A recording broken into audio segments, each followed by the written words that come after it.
Good morning and welcome to Behind the Screen. I am JM, and this is a show where we sit around, we hang out, we talk about games, we talk about role-playing games, board games, card games, games that inspire, games that are beautiful.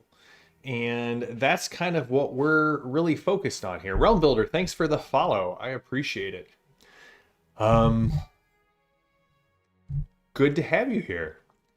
So, what are we talking about today? Well, we're in part 2 of our RPGs as Mythic Gateway. And today we're talking about community and culture. If you have no clue what I'm talking about, go check out the last episode that I did on Tuesday, RPGs as Mythic Gateway Part 1, where we talked about the giants at the gates. Post-modernism, deconstructionism, and strict materialism. And so today we're talking about how role-playing games can push back against that. And I think really two of our key components is that role-playing games help foster culture and they help foster community. Morning, Ben. Good to see you. So what do I mean by this? Well, in our discussion of culture in last episode, we talked about how kind of in the pre-modern culture, everything was defined by the mythos, whatever mythos that happened to be. And please hear me, I'm not trying to use disparaging terminology like cults and myth in the way they're used in the Enlightenment and post-Enlightenment. I mean, you were part of a religious community in the pre-modern period. Whether you believed it or not, you were steeped in it. Your culture was defined by it. Art, music, sculptures, theater, entertainment, all kind of tied back to this thread of the stories and the beliefs of the dominating culture and religion. Now, in the postmodern mindset, we have more voices than I care to even count in my own life, speaking into my life, saying, hey, this is what culture is. And the thing is, culture, art, beauty, tries to answer fundamental questions about the nature of humanity. What does it mean to be human? What does it mean to love? What's the definition of a friend? What is loyalty? What are these things that we both champion, but also the things that we despise? What is cowardice? What is evil? What do we do with suffering? What do we do when we're suffering, when we're grieving, when we're going through things? And now instead of one overarching narrative to rely on, we now have the fragmented hyper-reality of postmodernism. Again, go check out the previous video. And yet, here I am, some guy on the internet saying role-playing games can create culture. Why is this important? Well, I like to start with a Chesterton quote, that fairy tales are important not because they tell us that dragons exist, but because they tell us that dragons can be defeated. They tell us that we can overcome adversity, trials, evil in our lives. They don't reveal to us these things exist. They reveal to us that they are worth fighting against and worth standing up for. And I think that's kind of at the core of the beautiful experience of role-playing. We come together and we tell these stories often in a very mythic fashion. I think there's a reason why D&D remains the most popular role-playing game in the world. Because D&D relies on these archetypal, mythic, Campbellian, Jungian archetypes and puts us in a mythical setting where we can step away from this loud, clamoring noise and engage in sort of the peaceful camaraderie of our friends around the table. And myths were always designed to be participatory, right? We kind of think, oh, Bullfinch's mythology, this is how these things were done. They were read and absorbed. No. They were acted out in passion plays. They were acted out in dramas, tragedies, and comedies. They were the backbone of all of the entertainment of our lives. And we were able to see writ large in song, in statue, in painting, in play, the human experience unfolded and magnified. Whether that's the story of David and Bathsheba, whether that's the creation of man on the top of the Sistine Chapel, whether that is the story of betrayal and wrestling with madness and pain and grief that we see in Hamlet. These were all cultural stories that drew people together. Myths in the same way, or role-playing games in the same way, are mythic in that they are participatory. Greg Stafford and the guys over at Chaosium kind of say there's like 4 levels of engaging with a myth. And I map these directly to our 4 levels of engaging with a role-playing game. There's hearing about the myth, reading the Greek myths in Bulfinch's mythology, grabbing up one of those great little books that we always see at half-price books. Hey, here's Slavic myths or Celtic myths, or reading the Kalevala. That's one level of sort of intellectual understanding of culture. Then there's a second level. And that second level is when you have someone read it to you. And this is the difference between reading a role-playing game and having someone explain a role-playing game to you. Give me one quick second. I apologize.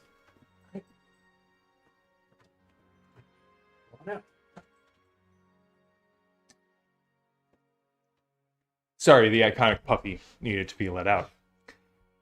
The third level is actually, thanks, Ben, is actually watching a performance. This is sitting down with the table, having it explained to you, maybe watching an actual play. And the last is actual participatory experience where you engage in the myth yourself. All right, so that's a lot of highbrow stuff. What does that actually mean?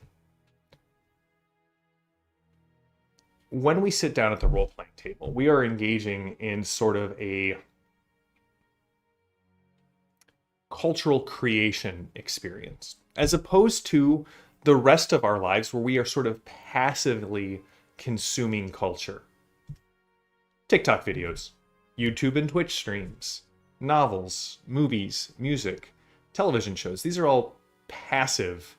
We sit and we consume what is fed to us, what we have carefully crafted with our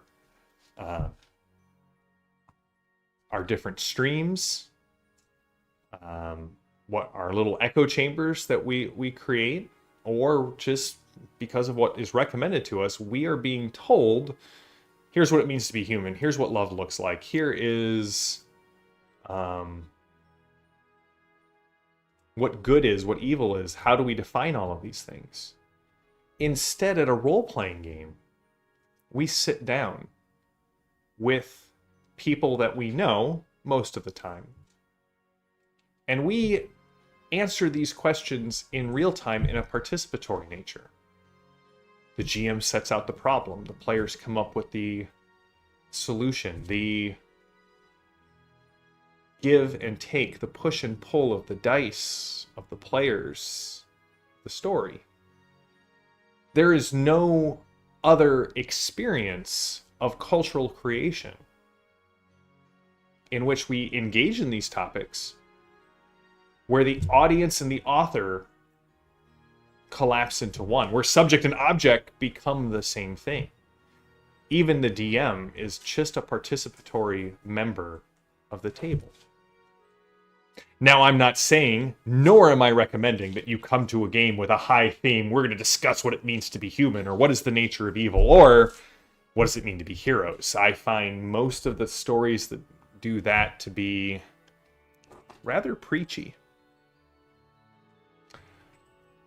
But much like participating in other forms of culture, when done well, when done earnestly, passionately, these questions get answered sort of by filling in the blanks. The game provides the edges of the puzzle, and as we play, we sort of fill this in. How does that happen? Well, again, as I said, many, if not most, of our RPG experiences are redemptive at their core. What's the goal of most role-playing games, campaigns, by the time you get to the end of it? Save the world from a big bad evil guy. It literally doesn't get more redemptive than that. But along the way, you're faced in the persona of your character with a variety of choices. How do I act? How do I respond? How now shall I live? In a way, with a stage of separation, as you engage in this game that is creating a story, a narrative, a cultural experience, a memory that exists only for the people who are around the table. As you engage in a character, not yourself, but try to empathize and sympathize with them, you end up answering a lot of these questions. What does it mean to be a coward if I run away from this? Is this something worth laying my life down for? Is this person someone worth laying my life down for? What is love, both fraternal and romantic? Fraternal love comes up in games all the time. Romantic love, we talked a little bit about that on the channel and some ways to navigate through that. What does it mean to have identity and purpose? And the best thing is, if you're doing it at a role-playing game table, you're not doing it in isolation, which is by far the worst way to try and engage with culture. Because if you're doing it in isolation, if you're doing it abstractly in a very Gnostic space online, you have all of these voices speaking to you, very few voices speaking with you. I think that's the goal of culture, is to create an identity through conversation, through asking these questions, to create something beautiful, a piece of art. Like many pieces of art, your game table's art won't look anything like my art. Doesn't mean they're not all beautiful. And by having a strong sense of community, by exploring these questions and these answers, it sort of inoculates us to the 100,000 voices of postmodernism. We can look at things that we encounter and go, that's not true, or I don't agree with that, or that's not necessarily the face of reality, because we've worked it out among people that we love. That's kind of the second half, because role-playing games foster community in a world that grows increasingly closer and yet more fractious. There are very few things that we still do where we sit around the table with people we love and talk and engage and look at them face to face. Used to be, that was the norm. Even when I was growing up in the late 80s and early 90s, man, we had people over all the time. We were constantly hanging out with friends. We were sitting around just hanging out, talking face to face. It's a lot harder to get rabidly angry at somebody if you're face to face with them, and it's far easier to bury the hatchet after an impassioned speech. Something that doesn't happen very much anymore. And that's a shame, because you go back further generations before the advent of modern programming. You would have people gathering around listening to radio shows, but they spent so much time in meat space, touching grass, to use several terms that I've heard recently, engaged with their community. Like growing up, my parents had 5 or 6 other families who we routinely went and did life with.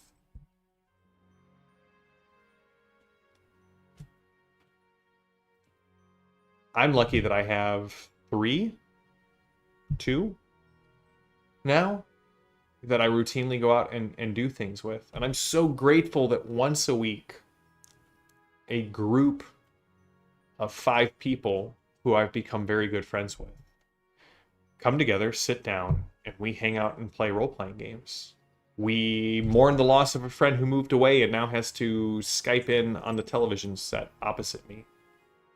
We are excited when they come into town, and in October, we're going to get to hang out with them. This sense of community is deeply ingrained in our human nature.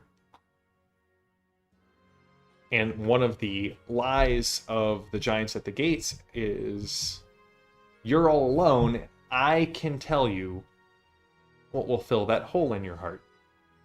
Whether it's a new car, or this brand of food, or playing your game this way versus that way, or acknowledging X versus Y, you can be part of something if you just say the right things and do the right things and buy the right things. Man, that's just a horrible lie. Here's the thing about games. Games draw people together. They always have. I'm not saying that there were not horror stories from my era of gaming, or even earlier era of gaming, but they're not as pervasive as some people would like you to think. Because here's the thing. Before they became popular culture, RPGs and comic books, these were niche hobbies. We didn't have the luxury of being exclusive, because we needed at least 5 people to play D&D, or Rifts, or Heroes Unlimited. We were gathering anyone and everyone who was interested in our niche little things to form a community, to have the ability to have people speak into our lives and speak into their lives. Baseball, exactly. Sports are the same way. Like, guys, these are by necessity very welcoming spaces. And here's the thing. Only, as Plato said, only gods or animals can be alone. The isolating nature of social media is something we don't often talk about. The feeling like I'm connected to a bunch of people, when in actuality, all I'm doing is sending little emoji dopamine hits back and forth, or vicious tirades back and forth, and I'm not actually engaging or connecting with anyone. Again, in the pre-modern mindset, this was fulfilled by religion. And for some of us today, we still go and engage once or multiple times a week with a community of people that we love, we fellowship with, and we may not agree with on everything.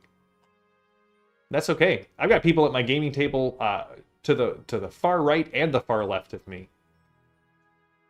We have more in common as humans. We have far more in common as gamers than we have not in common. And here's one of the other lies of the 3 giants at the gates. That you must be engaged with everything, always, at all times. I'm not saying there aren't things that are worth engaging with online. What I am saying is that the belief that everything has to do with everything all the time is a lie that will do nothing but drain and exhaust you and make you a cold, angry, bitter person. I fight against that every day. I know that if I became that person, my channel would probably blow up way more than it does right now. And it's a personal choice to ignore those voices and to cleave to beauty. So, take a step away. Learn that not everything has to be connected to everything else. Sit around some table with a friend. People you may not agree with religiously, philosophically, politically. Set your phones aside. Play a game. Play a game where you pretend to be someone else for a couple of hours. And maybe answer the important questions of life in a group, as we were designed to do. No matter where you believe that design came from, humans need other humans. Humans need culture. Humans need beauty. And the screaming babble of postmodernism and social media is doing more and more damage to our psyche and our soul as humans every day. So let go of that. Step into the mythic realm and engage with stories in a way that may surprise you. So, that is RPGs as a Mythic Gateway Part 2. Looking forward to Parts 3 and 4 next week. May interrupt it briefly for news from our sponsors. I've got Necessary Evil box set coming in, and I would really like to be able to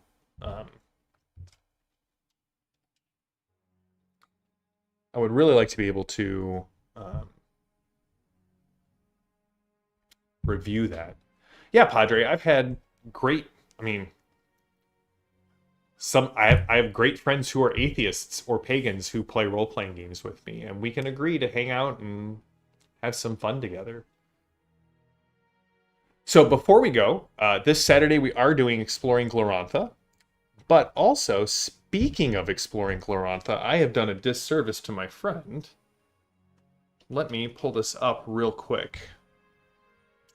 Evan of Exploring Glorantha just released his... I'll put it in the show notes, but I'm going to pull it up right here. This is Red Moons and Warring Kingdoms, putting it in the chat.